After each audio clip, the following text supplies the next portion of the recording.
RL 108 का है, unit number 10वां, प्राइसिंग इन रिटेल। कह रहा है रिटेल बिजनेस में प्राइसिंग किसी भी प्रोडक्ट की कैसे तय किया जाता है। जैसे प्राइस मतलब सभी लोग जानते हैं क्या होता है, लेकिन अगर इसमें आईएनजी जुड़ गया है तो इसका मतलब क्या होता है, मतलब प्राइस को सेट करने की क्या प्रोसेस होती है। आईएनजी जहाँ भी जुड़ जाता है उसकी प्रोसेस से रिलेटेड हो जाता है।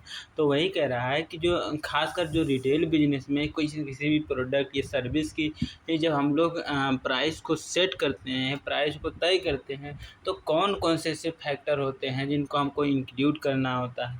कैसे इंडस्ट्री के 4 या 5 लोग मिल करके हम पूरी की पूरी स्ट्रेटजी को सेट करते हैं, कैसे उन सभी चीज़ों को वही 4-5 लोग होते हैं जो मतलब डिसाइड करते हैं प्राइस को, और उनमें भी कभी कभी हो जाता डिस्प्यूट रहता है, आपस में मतभेद रहते हैं। और फिर वे आपस में मतलब कई सारे प्रोडक्ट तो ऐसे होते हैं जिनमें वे लोग आकर के हॉरिजॉन्टली मिल करके इनके समाधान निकालते हैं, और कई सारे प्रोडक्ट सर्विस ऐसे होते हैं जो अलग अलग मैन्युफैक्चरर के पास जाएंगे, रिटेलर के पास जाएंगे, यानी कि अलग अलग पर्सन के पास जाएंगे, अलग अलग मार्केट में जाएंगे, तो उसकी अलग अलग स्ट्रेटजी देखी जाती है प्राइस सेट करने की। तो उन्हीं सभी चीज़ों को आज हम लोग थोड़ा सा ओवरव्यू लेंगे। तो सबसे पहले है इंट्रोडक्शन पार्ट। कह रहा है retailer need to put a price on the goods service it the desire to sell the consumer. कह रहा है एक रिटेलर ये चाहता है कि वह अपने कस्टमर को सेल करने के लिए किसी भी प्रोडक्ट या सर्विस को अपनी इच्छा के अनुसार, अपने डिजायर के अनुसार वह प्राइस को पुट ऑन कर सके या सेट कर सके या रख सके। कह रहा है pricing of the good service determine the whether the retailer can make profit after the covering all the cost element, but doing the can not forget that the customer hmm good are the service feel satisfy. कह रहा है कोई सा भी retailer जब price को set करता है तो वह आपने जितने भी उसने खर्चा किया है या फिर जितना भी उसका कॉस्ट लग रहा है उन सभी चीज़ को वह इंक्लूड करता है। उसके बाद में उसमें कुछ अपना प्रॉफिट मार्जिन ऐड करता है कि उसको कितना मुनाफा लेना है। और इसके साथ साथ वाइल डूइंग, जब इस चीज़ को वह कर रहा होता है, इट कैन नॉट फॉरगेट, तो इन चीज़ों को कभी नहीं भुलाया जा सकता है। कौन सी चीज़ों को कभी नहीं भूलता है रिटेलर, कि किस चीज़ से उसके जो कस्टमर हैं किस प्रोडक्ट के या सर्विस को वह खरीदने में या बेचने में सेटिस्फैक्शन फील होता है। ठीक है, सेटिस्फाइड होता है, यानी कि जैसे जिसमें ज़्यादा मार्जिन मिलता है, जिसमें ज़्यादा मुनाफा होता है, उसमें हम जैसे मैं एक रिटेलर हूँ तो उसमें उसको बेचने में मुझे ज़्यादा फील मतलब ज़्यादा क्या कहते हैं सेटिस्फैक्शन मिलती है, या जो जल्दी मतलब सेल होती है, तो मतलब इस प्रकार की ज़्यादा सेटिस्फैक्शन मिलती है, या फिर कस्टमर ज़्यादा उस चीज़ की डिमांड करता है।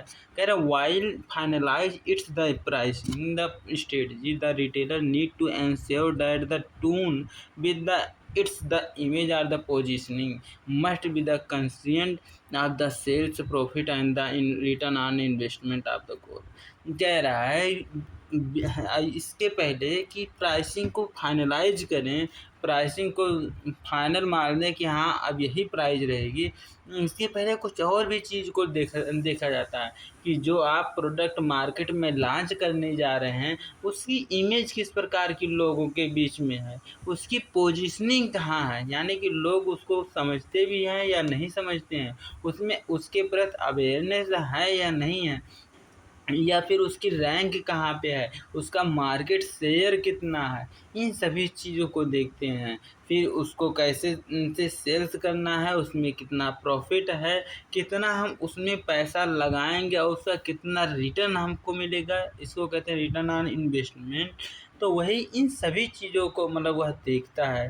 कह रहा a big key to success the retail is the provide the really goods value to the customer whether the customer has bought merchandise from a discount store or the average store prestigious store. क्या है, एक customer जो अलग अलग type का होता है, तो वह कब उसको डिस्काउंट स्टोर से ख़रीदना है, कब उसको प्रेस्टिजियस यानी कि स्टेटस टाइप की जो उसके इमेज वैल्यू को क्रिएट कर रहा होता है उस टाइप की रिटेलर, या कब एक एवरेज रिटेलर में मीन्स कि किसी ना तो बहुत ज़्यादा जैसे किराना स्टोर या फिर इस टाइप के नहीं, जो भी उसके नियर बाई हैं वहाँ पे चले जाए, मतलब हाइपर स्टोर या बड़े रिटेलर के पास ना जा कर के। तो फिर कह रहा है इन द फॉलोइंग सेक्शन, कह रहा है आने वाले सेक्शन में हम लोग देखेंगे कि कैसे एक कस्टमर, कैसे हमारी गवर्नमेंट होती है, जो हमारे होलसेलर होते हैं, मैन्युफैक्चरर होते हैं, या फिर जो मार्केट के जो कंपटीशन चल रहे हैं कंपटीटर, कैसे ये लोग रिटेल प्राइस को अफेक्ट करते हैं, कैसे से यही लोग तय करते हैं, इन चीज़ों को हम लोग समझेंगे। कह रहा factor affecting the retail pricing, कह रहा कौन कौन से ऐसे फैक्टर होते हैं, कौन कौन से ऐसे एलिमेंट होते हैं, कौन कौन से ऐसे एस्पेक्ट होते हैं जो रिटेल प्राइसिंग तय करने में हम मतलब बहुत ज़्यादा उनका योगदान होता है। तो पहला, कस्टमर। देखो कह रहे मतलब अब कस्टमर का यहाँ पे बात कर रहा है, तो कस्टमर कई प्रकार के होते हैं। कुछ कस्टमर कुछ कस्टमर जैसे वो प्रोडक्ट और सर्विस पे डिपेंड करता है कि मतलब किस प्रकार के प्रोडक्ट, जैसे अगर डेली डेली यूज के सामान, जैसे अर्जेंट चीज़ है तो भाई उसको ख़रीदना तो मतलब तय है, मतलब उसको ख़रीदना ही पड़ेगा। लेकिन मतलब कुछ चीज़ें होती हैं जैसे तो कुछ कस्टमर ऐसे होते हैं जो प्राइस कम होने का वेट करते हैं कि प्राइस कम होगा फिर मैं उसको ज़्यादा बाई करूँगा, और फिर प्राइस जब ज़्यादा रहेगी तो उसको कम बाई किया जाएगा। तो और कुछ कस्टमर ऐसे होते हैं जो अपने मतलब थोड़ा सा ज़्यादा लग जाए कोई बात नहीं, लेकिन उनके जो मतलब स्टेटस है, उनका इमेज है, उनके हिसाब से वह मतलब अक्सर खरीदते हैं। और कुछ कस्टमर होते हैं जो सोचते हैं कि सर्विस वगैरह थोड़ा-सा उनको अच्छा से मिले, वही लग्ज़रियस स्टेटस या प्रेस्टीज जिसको बोलते हैं हम लोग। और कुछ तो कस्टमर ऐसे होते हैं जो ये सोचते हैं कि मतलब ज़्यादा वो हैसल में नहीं जाना, जो बोला तो वो ज़्यादा भीड़-भड़ाका में या फिर ज़्यादा क्राउडी एरिया में ना जा कर के जो उनके नियर बाय स्टोर हैं, वहीं से अपना काम चला लेते हैं। और कुछ कस्टमर ऐसे होते हैं जो ये देखते हैं कि उनका असॉर्टमेंट यानी कि उनका पिछली बार का एक्सपीरियंस किस प्रकार से था, फिर उसके हिसाब से जाते हैं। और कुछ कस्टमर ऐसे होते हैं, जैसे आप सुने होंगे कि किसी एम्प्लॉय से अगर रिलेशन अच्छा होता है, वहाँ के मैनेजर से आपके अच्छा है, या फिर जो वहाँ का ओनर है उससे आपके साथ रिलेशनशिप अच्छा है, तो वहाँ जाना ज़्यादा आप प्रेफ़र करते हैं, या फिर वहीं से ज़्यादा आप शॉपिंग करने की टेंडेंसी होती है। अगला होता है गवर्नमेंट। गवर्नमेंट का मतलब ये होता है जैसे कि जैसे कोई सा भी प्रोडक्ट है, तो आपने सुना होगा कि एक एमआरपी से कोई सा भी रिटेलर उससे ज़्यादा पैसा नहीं ले सकता किसी भी प्रोडक्ट की। और कुछ तो अगर उससे ज़्यादा ले रहा है तो उसके लिए प्रावधान क्या है? अगर उससे अब कभी-कभी क्या होता है कि मिनिमम प्राइस भी इसमें इसमें गवर्नमेंट का ही योगदान होता है। मिनिमम प्राइस का मतलब ये होता है, जैसे अब रिटेलर के पास सामान कैसे पहुँचता है कि जैसे क्या कहते हैं, मैन्युफैक्चरर ने प्रोड्यूस किया माल, तो उसके बाद से फिर वह होलसेलर को देगा, होलसेलर फिर वह डिस्ट्रीब्यूटर सप्लायर को देगा, फिर जा कर के आपके यहाँ आएगी। तो भाई जो सप्लायर है, डिस्ट्रीब्यूटर है, यानी कि जो मिडलमैन है, उनका भी तो अपना कुछ मार्जिन ऐड होगा। तो उन लोगों का भी तो, जिससे प्रोडक्ट और थोड़ा-सा खर्चीला हो जाता है, उसका कॉस्ट और बढ़ जाता है। जब रिटेलर के पास आता है तो उसको भी भाई कुछ चाहिए, क्योंकि उसको भी एम्प्लॉई को सैलरी देना है, बिजली बिल देना है, और सभी चीज़ों को देखना है। तो फिर और उसके साथ-साथ उसको भी मार्जिन चाहिए होता है, प्रॉफ़िट चाहिए होता है। तो मतलब इसके देखते हुए फिर मतलब उसका ओवरऑल प्राइस बढ़ जाता है। और लेकिन कभी-कभी ऐसा होता है कि जैसे जो रिटेलर होता है, इन इतने सारे जब लोगों से मतलब खरीदता है, और मान लीजिए कोई मैन्युफैक्चरर है, वह खुद का अपना रिटेल बिज़नेस मतलब रिटेल स्टोर ओपन कर रहा है, तो मतलब वह अब तीसरे जैसे सप्लायर या डिस्ट्रीब्यूटर को थोड़ी ना देगा, वह डायरेक्ट वहाँ लेकर जा कर के माल दे देगा। तो ये जो बीच का जो कॉस्ट लग रहा था उसका कम हो गया ओवरऑल। तो मतलब यही होता है कि जैसे वह सस्ते में माल मतलब बेचने लगता है। तो जितना अब जो एक जहाँ जो मैं रिटेलर हूँ, मैं होलसेलर डिस्ट्रीब्यूटर से खरीदता हूँ, तो मेरी कॉस्ट प्राइस ही ज़्यादा है। मैं अपने तो मैं कैसे और वो उसकी कॉस्ट प्राइस कम लग रही है, जो उसका आउटलेट है, तो मतलब वह कम प्राइस में ही बेचेगा, और मेरी उसमें लागत ही नहीं, मेरा उतना कॉस्ट प्राइस ही नहीं है। और फिर अगर उस मतलब उसमें फँसता हूँ कि चलो कॉस्ट टू कॉस्ट, तो आपको मार्जिन नहीं आ पाएगी। अगर उससे कम्पीट करना है या फिर मार्केट में रहना है, अपने बिजनेस को चलाना है, तो आपको भी उसी उसी प्राइस रेंज में जाना पड़ेगा। अगर उस प्राइस रेंज में जा रहे हैं, तो आप मतलब लगातार आप लॉस में जाएंगे, लगातार आप लॉस में जाएंगे, और एक समय ऐसा है कि आप बैंक करप्ट भी हो जाएंगे। तो इस प्रकार से मतलब एक मिनिमम प्राइस भी मतलब तय करती है सरकार कि भाई इससे कम नहीं आप कर सकते हो। और मतलब ऐसे कई कई सारे कुछ हॉरिजॉन्टल होते हैं, कुछ वर्टिकल होते हैं, जिनके बारे में हम लोग पढ़ेंगे। फिर आगे देखते हैं कि मतलब एक जो होलसेलर होता है या सप्लायर होता है, किस प्रकार से बीच बीच में रोड़ा बनते हैं, और इन लोगों का अपना कमीशन होता है। और अच्छा, ये लोग ना रहें, इन लोगों के रहने के फ़ायदे क्या हैं, इन लोगों के रहने के नुकसान क्या हैं, इन सभी चीज़ों के मतलब बारे में हम लोग पढ़ेंगे। एक होता है कंपटीशन। कंपटीशन का मतलब ये होता है कि आपके ही टाइप के कितने कितने लोग उसी धंधे में लगे पड़े हैं, है ना? वैसे सेम धंधे को कर रहे हैं। अब किसी का सेम टाइप का बिज़नेस होता है, लेकिन वो अच्छे से परफ़ॉर्म करता है। किसी का सेम टाइप का बिज़नेस होता है, लेकिन वह उतना अच्छे से परफ़ॉर्म नहीं कर पाता है मार्केट में। तो वही सब क्या रीज़न होते हैं, वो किस प्रकार से अपने प्राइस स्ट्रेटजी को अपनाते हैं। तो इन्हीं चीज़ों को हम लोगों को आज देखना है। अ, तो अब पहला है कस्टमर। कस्टमर कैसे डिसाइड करता है कि मतलब प्राइस स्ट्रेटजी में कैसे भाग लेता है? कह रहा है कि then when you think about the customer and the price, you can not forget about the price elasticity. कह रहा है जब भी हम बात करते हैं कस्टमर की, तो हम इन चीज़ों को कभी नहीं भूल सकते हैं। एक होता है प्राइस इलास्टिसिटी। प्राइस इलास्टिसिटी का मतलब क्या होता है कि मतलब क्या मतलब एक ग्राफ प्लॉट होता है। इसमें एक तरफ प्राइस होता है ना? और एक तरफ डिमांड होता है। तो नहीं, नहीं।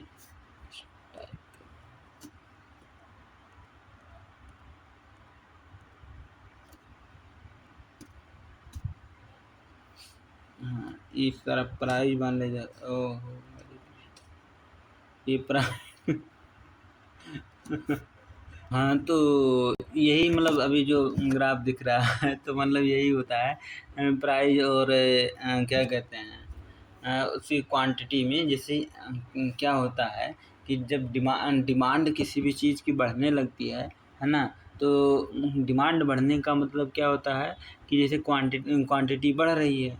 जब क्वांटिटी आप बढ़ाओगे, तो उसकी इसका मतलब ये है कि उस का प्राइस मार्केट में सस्ता है। लोग जब उसको ज़्यादा लोग उसको खरीद रहे हैं, मतलब वो प्राइस थोड़ा बहुत सस्ता हो गया है, और सभी लोग खरीद रहे होते हैं। और और ये क्या कहते हैं, अब अगर जैसे प्राइस महँगा हो रहा है उसी चीज़ का, तो लोग कम-कम खरीदने लगते हैं। हालाँकि ये सभी प्रोडक्ट पे वैलिड नहीं है ना? चलो ठीक है। कह रहे for retailer it is the important to understand how the price is the related to the customer demand for a particular product.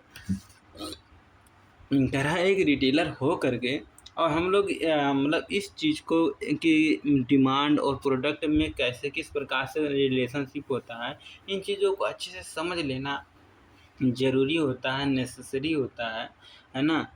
समझना चाहिए कि price elasticity is the as the sensitivity of the customer to the price changes of the item quantity they buy it demand is the universally proportional to the price. कह रहा है कि जो demand होती है universally proportional to price. Universally का मतलब क्या होता है, उल्टा, यानी कि अगर प्राइस बढ़ेगा तो डिमांड घटेगा। डिमांड का मतलब क्या होता है कि मतलब वह आइटम मतलब किसी भी गुड्स की क्वांटिटी, यानी कि उसको कहते हैं डिमांड। तो अगर डिमांड बढ़ रही है तो प्राइस घट रही है, प्राइस बढ़ रही है तो डिमांड घट रही है। तो मतलब आप इस प्रकार से ऐसे समझ सकते हो। कह रहा है if the price of the product increase, कह रहा है अगर हम लोग किसी भी प्रोडक्ट की प्राइस को बढ़ाते हैं then demand will be the decrease, तो डिमांड उसकी घट जाती है। वाइस वर्सा, वाइस वर्सा का मतलब क्या होता है, इसका उल्टा भी सही होता है। मतलब कि ये है कि अगर हम प्रोडक्ट को इंक्रीज करते हैं, प्रोडक्ट की डिमांड को इंक्रीज करते हैं, तो क्या कहते हैं उसकी प्राइस डिक्रीज करना पड़ेगा, है ना। फिर कह रहा है this condition hold the true other things the remain the same. कह रहा है यह कंडीशन तभी तभी समय मतलब सही होगा जब और सभी कंडीशन सेम कंडीशन लिया जाएगा। ऐसा नहीं कि जैसे आप मतलब धनिया मतलब कोई सा भी प्रोडक्ट लें दूसरे मौसम या दूसरे सीजन में लेकर जा कर के फिर उसको कंपेयर करें, मतलब जैसे सेम टाइम हर चीज़ जो भी अगर कंपैरिजन करना हो तो सेम टाइम का सब कुछ लेके करते हैं, वही सब कंडीशन लेकर के। फिर कह रहा price elasticity generally works of the item not urgent nature. कह रहा जो प्राइस इलास्टिसिटी होती है अर्जेंट आइटम पे मतलब यह फॉलो नहीं होता है। अर्जेंट आइटम का मतलब ये होता है जैसे आपके घर अब शादी विवाह पड़ी है ना, तो आप थोड़ी ना जैसे अब 50 लोग आए हैं तो 10 किलो की सब्जी की डिमांड है, तो आप कहोगे नहीं नहीं 50 अभी 10 किलो की डिमांड है तो अभी 2 किलो ले चलते हैं ना ना। अब जैसे मतलब जितने भी लोगों के वहाँ आप खाना खिलाना है तो तुरंत अब उसको तो नहीं हटा सकते। वही कह रहा है ये अर्जेंट चीज़ों पे फॉलो नहीं होता है। Consumer can the wait for the right price like the cereal or the commodity required day to day basis the consumer hold the stock। कह रहा है कि कस्टमर उन सभी चीज़ों को जो मतलब उसके रोज़मर्रे में काम आती है ऐसे, या फिर जो खाने पीने की चीज़ें हैं वो मतलब सीरियल जो प्रोडक्ट हैं या फिर कुछ ऐसे प्रोडक्ट होते हैं जो डे टू डे बेसिस पे मतलब उसको यूज करना होता है, तो इन चीज़ों पे अच्छे से फॉलो हो जाता है। कह रहा लेटेस्ट द एग्जाम्पल, कह रहा मान ले जाए कि अरे मम्मी कि कह रहा मान ले जाए कि यहाँ पे एक उदाहरण ले रहा है प्याज की, है ना।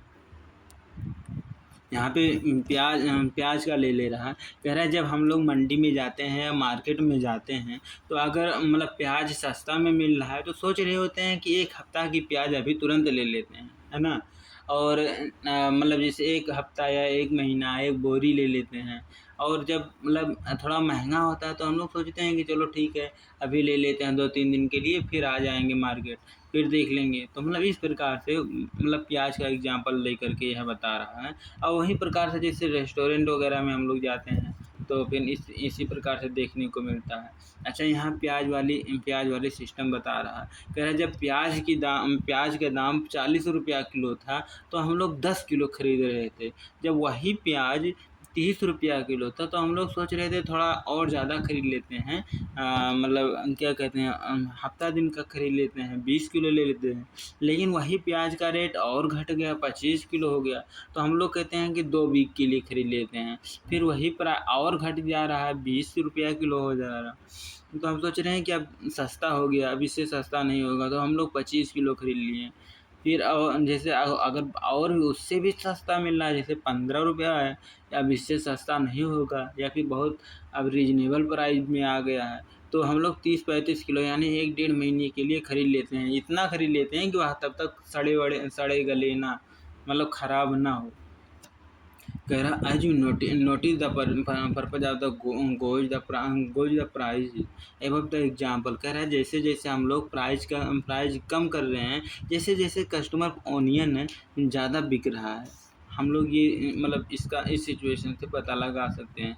फिर कह रहा है कि ए रिटेलर कह रहा है in the retailing competition of the price elasticity single item they very difficult. कह रहा है जैसे कि हम लोग रिटेलर होते हैं तो हम लोग हज़ारों प्रोडक्ट मतलब बहुत सारे प्रोडक्ट मतलब बाई करते हैं और सेल करते हैं कस्टमर को, ठीक है। तो यह बहुत डिफ़िकल्ट होता है कि हर एक प्रोडक्ट पे आप प्राइस इलास्टिसिटी लगाएँ। तो इसलिए हम लोग क्या करते हैं उसको एक मतलब कैटेगरी वाइज़ हम लोग डिवाइड कर देते हैं कि इस कैटेगरी में मतलब इसका क्या हुआ, उस कैटेगरी में उसका क्या हुआ, है ना।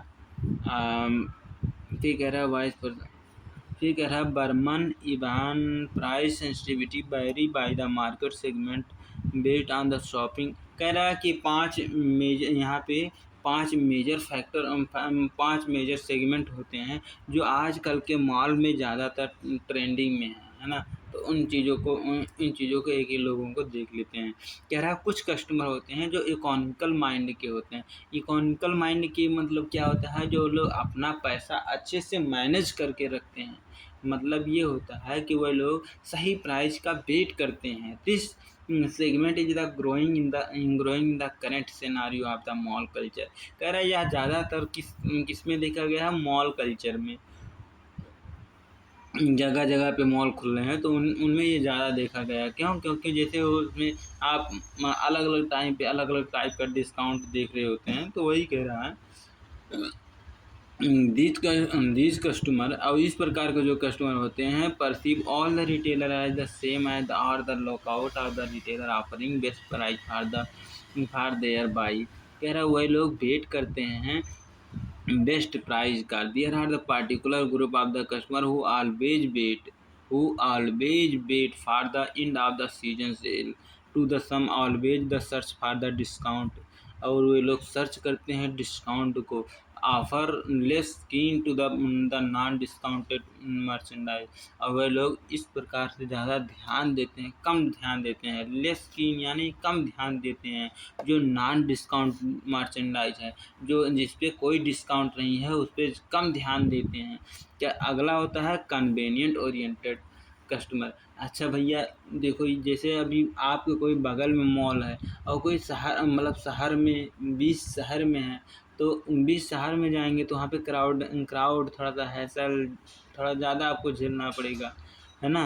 और फिर जो आपके बगले में है तो थोड़ा बहुत अगर आपको ज़्यादा भी लग जाएगा तब भी आप मतलब उसको पे करने के लिए रेडी रहते हैं। अगर this type of the segment is the lockout store close to their residence. कह रहा आपके घर के नज़दीक हो। कह रहा अवॉइड द हैसल ट्रेवल। कह रहा आप भीड़ भड़ाके के में ट्रेवल करना या हैसल रोड पे जहाँ पे थोड़ा सा ज़्यादा भीड़ भाड़ होता है वहाँ पे आप जाना पसंद नहीं करते हैं। टू द डिस्टेंट लोकेशन यानी नज़दीकी location they are okay if the price the slightly higher than the distant store. कह रहा है अगर जो पास वाला मॉल है उसमें थोड़ा बहुत अगर प्राइस ज़्यादा भी ले रहा है तो फिर भी आप वहीं से काम चला रहे होते हैं।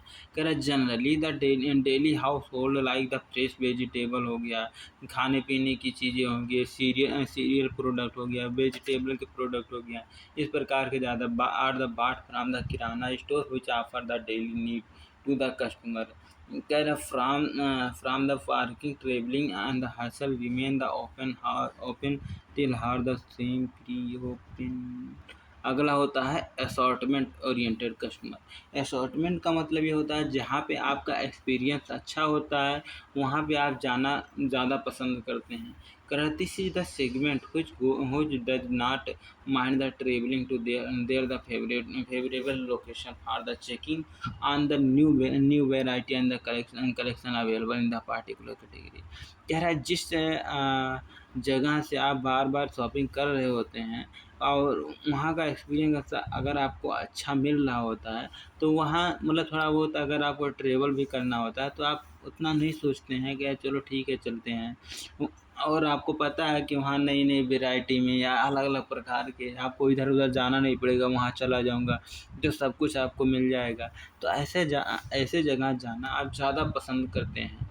कह रहा है which can satisfied their the assortment need, कह रहा है जो आपके assortment need को satisfied करती है। कह रहा है consumer in this segment is the ready to pay slightly higher price, कह रहा है इसमें इस सेगमेंट में जो कस्टमर होता है थोड़ा बहुत अगर ज़्यादा भी लग जाता है तब भी कोई बात नहीं, क्योंकि वो मतलब सब चीज़ें वहीं पे उसको मिल जा रही है, सब हर प्रकार का कलेक्शन वहाँ पे मिल रहा होता है, नई नई चीज़ें भी उसको मिल रही होती है। कह रहा है price the fair in the respect of the competition और कह रहा है जो प्राइस वो ऑफर कर रहा होता है, प्राइस जितनी कंपटीशन या मार्केट में जितना चल रहा होता है उसी से मिलता जुलता रहता है, ज़्यादा नहीं होता है। कह रहा अगला होता है पर्सनलाइज कस्टमर। पर्सनलाइज कस्टमर का मतलब ये होता है कि जैसे आप उस ओनर को जानते हो या आप मतलब मैनेजर के साथ अच्छा रिलेशनशिप है, एम्प्लॉय के साथ अच्छा रिलेशनशिप होता है, तब आप वहाँ पे ज़्यादा जाना पसंद करते हैं। और इसमें मतलब थोड़ा बहुत अगर ज़्यादा लग जाता है, वैसे ज़्यादा लगता नहीं है, मतलब अक्सर आपको कम ही प्राइस पे मिलता है ना। तो अगर थोड़ा बहुत ज़्यादा लग भी जाता है तब भी आपको मतलब उतना सोच विचार नहीं करते हैं। फिर कह रहा है स्टेटस ओरिएंटेड का मतलब ये होता है जैसे कुछ लोग होते हैं बोलते हैं, क्या बोलते हैं, ये by prestigious brand from prestigious showroom. कह रहे हैं कि जो प्रेस्टिजियस ब्रांड होते हैं उन ऐसे प्रोडक्ट को प्रेस्टिजियस शोरूम से ही खरीदना पसंद करते हैं। मतलब जैसे अगर अच्छा ब्रांड का कपड़ा है या फिर अच्छा ब्रांड का कोई सा भी चीज़ अगर आप खरीद रहे होते हैं तो अच्छा वाला शोरूम से भी आपको उस चीज़ को परचेज करना ना होता है, जिससे उनको फीलिंग प्रेस्टिजियस उनके स्टेटस मतलब को मैच कराना होता है, उनके इमेज को मैच कराना होता है।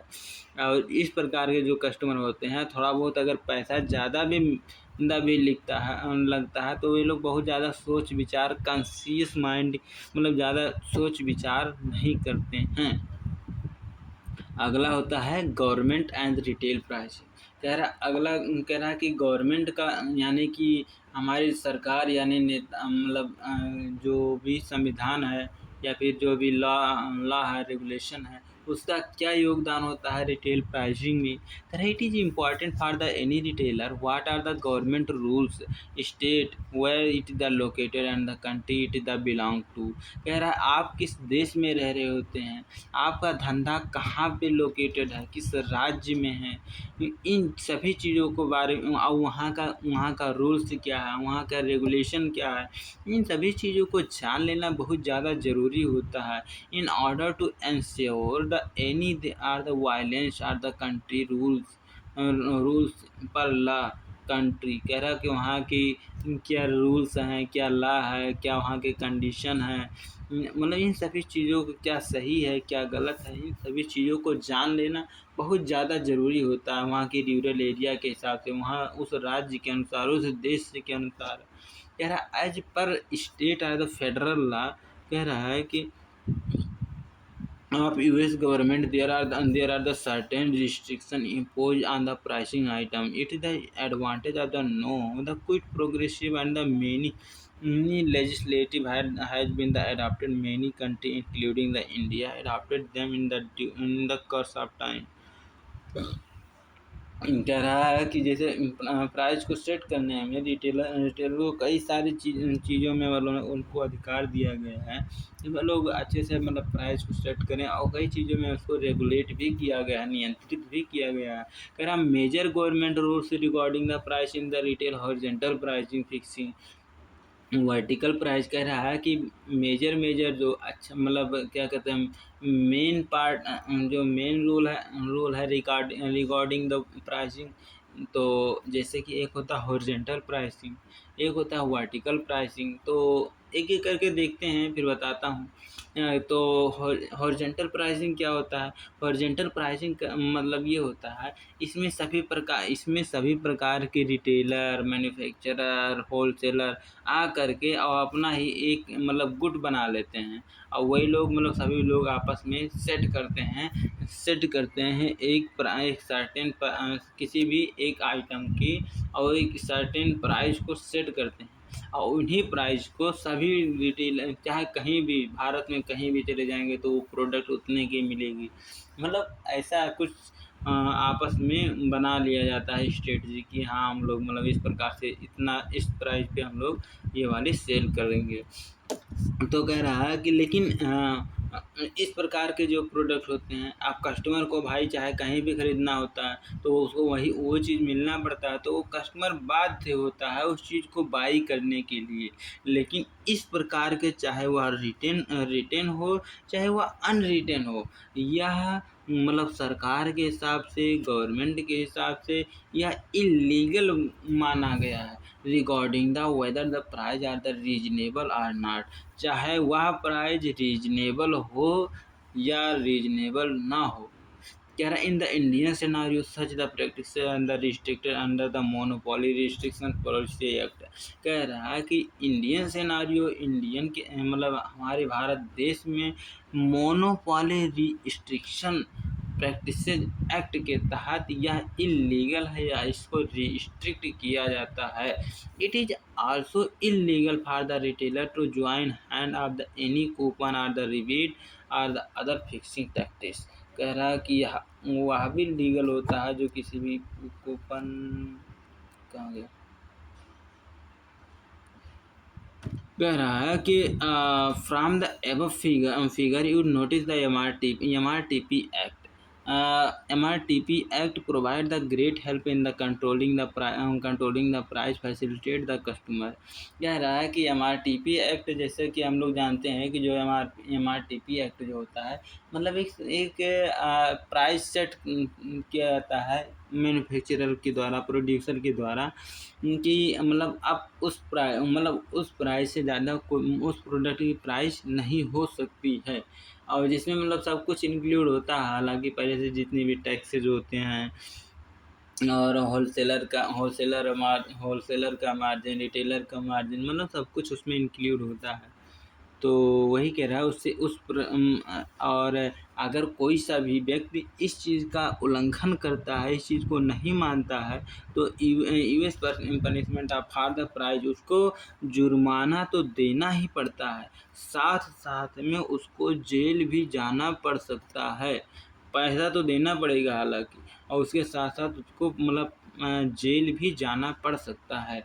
फिर कह रहा है horizontal price before the force customer two by the product. जो हॉरिजॉन्टल प्राइसिंग होता है, जब सभी लोग एक गुट बना करके वही सेम प्राइस सेट करके इनके सब वही प्रोडक्ट ऑफ़र करते हैं, तो कस्टमर को मतलब फोर्सफुली यानी कि एक दबाव बनता है कि वह उसी प्राइस पे जो भी ऑफ़र किया जा रहा है प्राइस पे, उस प्राइस पे उसको ख़रीदना पड़ता है। इसमें उसको फ्रीडम नहीं मिलता है कि वह अपने चॉइस के अनुसार प्रोडक्ट को मतलब खरीद सके। फिर कह रहा है manufacturer of the retailer can easily exploit the customer in term of the desired price. कह रहा है इस प्रकार के जो मतलब इसमें मैन्युफैक्चरर या रिटेलर का दबदबा बना रहता है। एक होता है वर्टिकल प्राइस फिक्सिंग।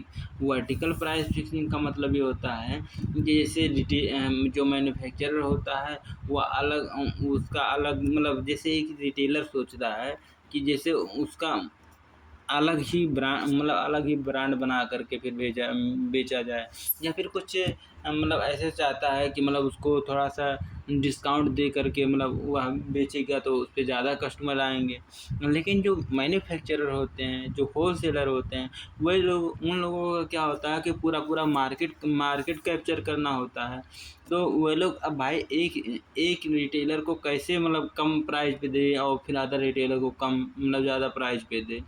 तो वही मतलब इस प्रकार के अक्सर डिस्प्यूट होता रहता है। कह रहा vertical price fixing occur when the manufacturer seek to control the retail price of their goods and the disallowing the retailer from the selling the concerned item below the minimum pricing।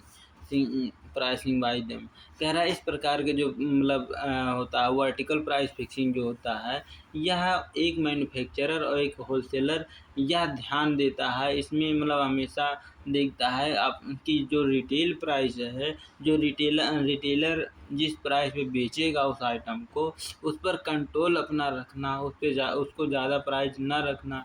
इस चीज़ों को मतलब इसमें ज़्यादा retailer को बहुत ज़्यादा उसमें मतलब लॉ बहुत ज़्यादा वो नहीं दिया जाता है कि वह अपने हिसाब से प्राइस को सेट करके फिर उसको सेट मतलब सेल करे। In India under the maximum retail price, कह रहा है हमारे इंडिया भारत में एमआरपी रूल के अनुसार कोई सा भी कस्टमर मतलब उससे ज़्यादा प्राइस पे अगर खरीदता है तो वह कंप्लेन भी कई जगह कर सकता है। कह रहा है जिसमें जो एमआरपी टी पे मतलब इसमें सब प्रकार के चीज़ों को, जैसे सप्लायर का कास्ट क्या है, मैन्युफैक्चरर का कास्ट क्या है, इसमें वो सभी चीज़ें इंक्लूड होते हैं। सभी प्रकार के टैक्सेज वगैरह जितने भी गवर्नमेंट के द्वारा लगाए गए होते हैं, उसमें सब कुछ लगा करके फिर वो एमआरपी जो भी तय किया जाता है। फिर कह रहा था इस हम लोग ये नोटिस किए हैं इस फिगर में, जो भी ये फिगर दिखा रहा है मतलब एमआरपी का जो tag some the regulate the retailer to provide the fair price. इसमें जो एक रिटेलर होता है बहुत ज़्यादा अपने हिसाब से पैसा बढ़ा नहीं पाता है। कह रहा retailer can not sell the merchandise above the price. कह रहा एक रिटेलर होता है जो वह कभी इस एमआरपी प्राइस से ज़्यादा प्राइस पे बेच नहीं सकता है। कह रहा है कि यह मतलब अभी हाल फिलहाल में यह नियम कानून भी आया है कि मतलब उसको इस चीज़ को फॉलो करना बहुत सख्त कर दिया गया है। कह रहा the retailer allowed to sell the product and the service below the MRP. कह रहा है एक रिटेलर हमेशा एमआरपी प्राइस पे या एमआरपी प्राइस के नीचे ही प्रोडक्ट को सेल करता है। If they desire to earn the no manufacturer wholesaler can restrict them. कह रहा this is the done keep the spirit competition and the fair price at the play.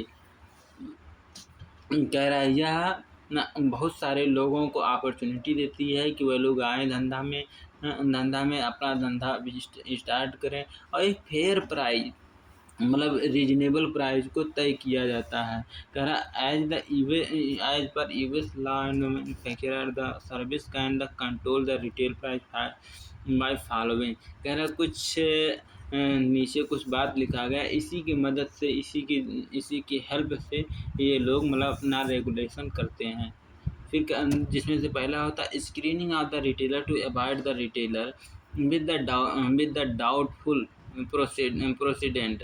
कह रहा है जो भी उसके डाउटफुल प्रेसिडेंट है, जो भी उसके डाउटफुल चीज़ें हैं, उन सभी चीज़ों को वह मतलब कौन कौन से ऐसे चीज़ होते हैं जो रिटेलर उसको अवॉइड करना चाह रहा होता है, उनको स्क्रीनिंग करते हैं, उन चीज़ों को एक ब्यौरा तैयार करते हैं।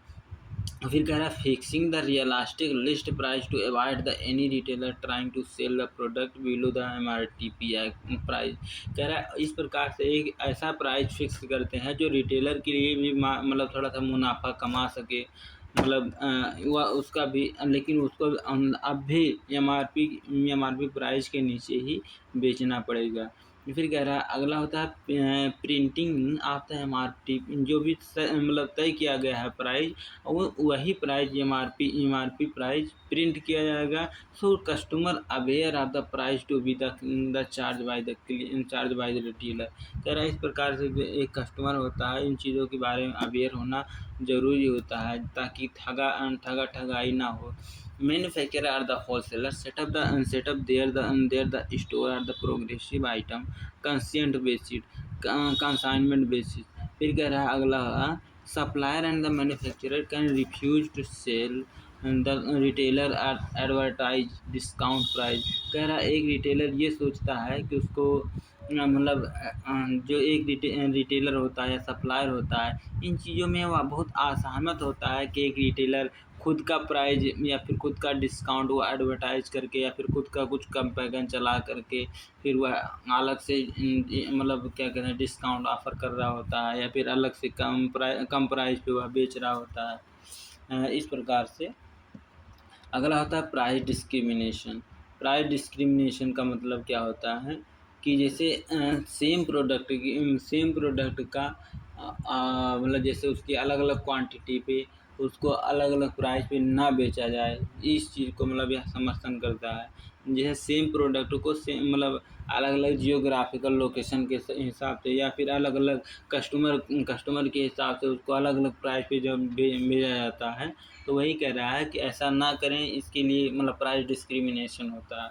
कह रहा first of all it is the important to know the meaning of the price discrimination selling of the same product at the different price to the different customer segment और द मार्केट जियोग्राफिकल लोकेशन।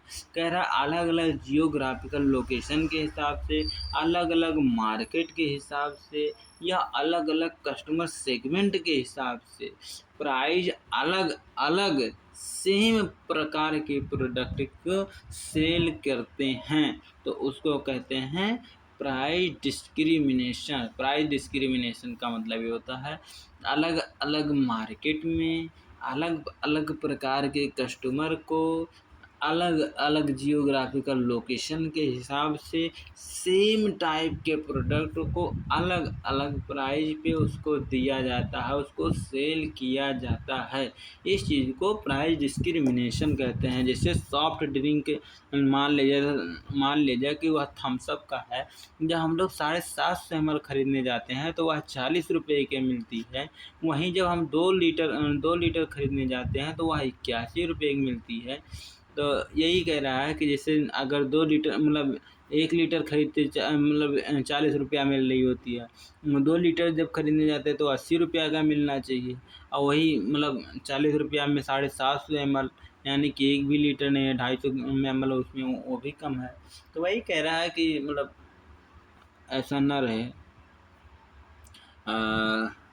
फिर अगला कह रहा है regulation should the ensure the format retail format chain don't course the retailer or the manufacturer to unfair the rebate or the discount harm and the small retailer due to the time to time unfair unknown the discount or the similar item at the large format store। कह रहा है इस प्रकार के समय समय पे मतलब कई सारे स्टोर इस प्रकार की चीज़ों को हथकंडा अपनाते रहते हैं। कह दे आर द एक्सेप्शन। कह रहा है कुछ एक्सेप्शन होते हैं, मतलब जिसमें अगर इसे जो बोले नीचे लिखा गया है इस प्रकार के अगर कंडीशन है तो वह सेम प्रकार के प्रोडक्ट को अलग अलग प्राइस पे वह बेच सकता है अपने मार्केट के हिसाब से, अपने कस्टमर के हिसाब से, अपने तो कौन कौन सा चीज़ें है जो product are the physically different है। फिजिकली डिफरेंट का मतलब जो आपका प्रोडक्ट है, जो आपका आइटम है, जो आपका सर्विस है, वह फिजिकली यानी देखने में वह बिल्कुल अलग लग रहा होता है उस अलग प्रोडक्ट उस सेम प्रोडक्ट से। फिर कह रहा है सेम चीज़ें सेम है, बस उसका कलर या फिर फिजिकली देखने में वह कुछ अलग लग रहा होता है। शेप हो सकता है, उसका साइज हो सकता है। फिर कह रहा है retailer paying for the same product at the different price are not the competitor. कह रहा अपने कंपटीटर को वह अलग अलग प्राइस पे उस सेम प्रकार के प्रोडक्ट को पे नहीं करता है। फिर कह रहा है फिर आगे कह रहा है कि जो price difference account different supplier cost. कह रहा है जैसे आप अगर उस वही खजूर को अगर सऊदी अरब से मंगवा रहे हो और अगर वही खजूर आप मतलब गुजरात में यहाँ जम्मू कश्मीर से मंगवा रहे हो तो जाहिर सी बात है कि जो आप क्या कहते हैं सऊदी अरब से मंगवा रहे हैं खजूर, उसकी जो कॉस्टिंग होती है ज़्यादा आएगी। तो वही कह रहा है अगर इस प्रकार का कंडीशन है तो आप अलग अलग प्राइस पे बेच सकते हो कि भैया ये वहाँ अमेरिका का सेबुआ है तो अमेरिका का सेबुआ थोड़ा सा महंगा बिकाई। फिर कह रहा है change in the market condition, या फिर मार्केट कंडीशन थोड़ा बहुत चेंज हो रही होती है तो वहाँ पे भी आप प्राइस डिस्क्रिमिनेशन देखा जा सकता है। जैसे यहाँ पे देख सकते हो कि जैसे 20 रुपये में 300 ml मिलता है, 40 रुपये में 750 ml मिल रहा है, 81 रुपये में 2 लीटर मिल रहा है, तो वही प्राइस डिस्क्रिमिनेशन ही होता है। कह रहा है discount to the manufacturer the supplier are not the illegal if the follow the above rule. कह रहा है कि इस प्रकार के जैसे जो ऊपर दिखाए गए हैं कुछ रूल लिखे हैं, अगर उस प्रकार की कंडीशन है तो इलीगल नहीं माना जाता है इन सभी कंडीशन पे। अगला होता है minimum price law. Minimum price law का मतलब ये होता है कोई सा भी मैन्युफैक्चरर मतलब सरकार के द्वारा एक तय किया जाता है कि भाई इससे मतलब कम प्राइस पे आप मतलब नहीं सेल कर सकते हैं। अगर इससे कम प्राइस पे मतलब आप सेल करते हैं तो अदर जो बिजनेसमैन मतलब अदर जो बिजनेस कर रहे होते हैं उन लोगों का धंधा टूट जाएगा और वे लोग मतलब अपने बिजनेस से हाथ धो बैठेंगे। तो इस प्रकार से कुछ नियम लाया गया है कि भाई देखो इससे कम प्राइस पे इस प्रकार के टाइप के प्रोडक्ट को नहीं सेल कर सकते। मेरा some state in the US restrict the retailer from the charging less than the minimum price, deciding that the cover cost plus the fix percentage to the cover head intent to the price rules through the prevent only the few state. कह रहा है इस प्रकार के जैसे कह रहे हैं कि कुछ मिनिमम प्राइस होते हैं जिसको आप कुछ कम मतलब कॉस्टिंग लगा करके फिर उसको मतलब तय किया जाता है कि इससे आप कम पे नहीं सेल कर सकते हैं, या उन सभी रूल को फॉलो करता है जो prevent only the US state. कह रहा is to prevent the large format chain store retailer from the using the predatory price under the predatory price policy sell the very low price to reduce the competition by the eliminate the। कह रहा है इस प्रकार के जो retailer होते हैं, क्योंकि ये इन लोगों बड़े रिटेलर होते हैं तो ये लोग सोचते हैं कि हम लोग कम से कम प्राइस में मतलब उस प्रकार के प्रोडक्ट को सेल करेंगे, जिससे जो अदर बिजनेसमैन हैं उन चीज़ों को बेचना ख़त्म कर दें। जब उन चीज़ों को बेचना ख़त्म कर देंगे तो ये धीरे धीरे अपना बढ़ा लेंगे। फिर कह रहा है कि इस प्रकार से मतलब एक ऐसी स्थिति आएगी कि रिटेलर उस बिजनेस को छोड़ देगा। कह रहा you may notice the like the shopper stops. आप शॉपर स्टॉप्स को इस कैटेगरी में देख सकते हैं कि एक्सट्रैक्ट द 50% हुआ डिस्काउंट देता है संडे और सैटरडे को end of the sale season, जब उसका सेल ख़त्म मतलब वह सेल का अंतिम महीना चल रहा होता है या फिर सेल का अब जान जो सीजन ऑफ चल रहा होता है तब। कह रहा mandate the behind the conducting this type of the event exhaust their the inventory and the many benefit many customer। कह रहा many large retailer understand the supermarket follow by the loss leader policy। कह रहा loss leader policy बहुत बढ़िया बात लिख दिया है। कह रहा है कि कुछ लार्ज स्टोर या फिर कुछ सुपर मार्केट ऐसे इस चीज़ों में बहुत ज़्यादा भरोसा करते हैं कि वह लोग मतलब मतलब अपने कॉस्ट प्राइस से भी जितना में वो ख़रीदे हैं उससे भी कम प्राइस पे वह लोग मतलब सेल करते हैं। क्यों कि मतलब इससे जो कस्टमर की ट्रैफिक उनके यहाँ बढ़ सके, क्योंकि जैसे कस्टमर जब वहाँ जाएंगे तो केवल उसी प्रोडक्ट को तो नहीं खरीदेंगे, और भी प्रोडक्ट को खरीदेंगे तो और प्रोडक्ट की मतलब महंगे हैं। फिर कह रहा है कि idea to make the customer other product once inside. मतलब यही कह रहा है कि अगर कस्टमर एक बार इनसाइड यानी अंदर आ गया तो वह अलग अलग प्रोडक्ट खरीदेगा, तो वह अलग अलग प्रोडक्ट पे मुनाफा कमाएंगे, लेकिन जिसकी वजह से वह आ रहा है तो उसमें थोड़ा बहुत घाटा चलेगा, कोई बात नहीं। Under the minimum price law retailer में to change their the pricing policy. एक होता है यूनिट प्राइसिंग का मतलब ये होता है उसमें जैसे कई सारे प्रोडक्ट होते हैं, फिर जैसे आता नहीं इसकी 100 रुपया में 5 प्रोडक्ट, या फिर मतलब ऐसे बोलता है कि जैसे इतने में खरीदोगे तो 5,000 में इतना प्रोडक्ट मिलेगा। तो कई मतलब इसको कहते हैं यूनिट प्राइसिंग। कह रहा है in case of the unit pricing manufacturer are the supplier of the package commodity are the required to the specify per unit along with the total pricing package of the goods। वही same प्रकार का कह रहा है। कह रहे it is the notice that the above the customer to the low find the lowest price. It the facilitate the customer in the finding out the comparison with the other rival supermarket. It is done basically to make the customer understand the unit pricing. कह रहा है इसमें customer ये देखता है कि जैसे अगर उसको मतलब थोड़ा अगर कम ख़रीदता है तो उसको ज़्यादा प्राइस पे करना होता है, लेकिन अगर वही चीज़ें ज़्यादा मात्रा में ख़रीदता है तो उसको कम मतलब कम प्राइस लग जाती है। जैसे इसमें उदाहरण भी दे रहा है कि जैसे अगर 2.5 लीटर का कोका कोला ख़रीदते हैं तो आपको 81 रुपया देना पड़ता है, वहीं 50 रुपया में 1 लीटर मिलता है आपको। फिर आगे हाँ बस हो गया। एक होता है प्राइस एडवर्टाइजिंग।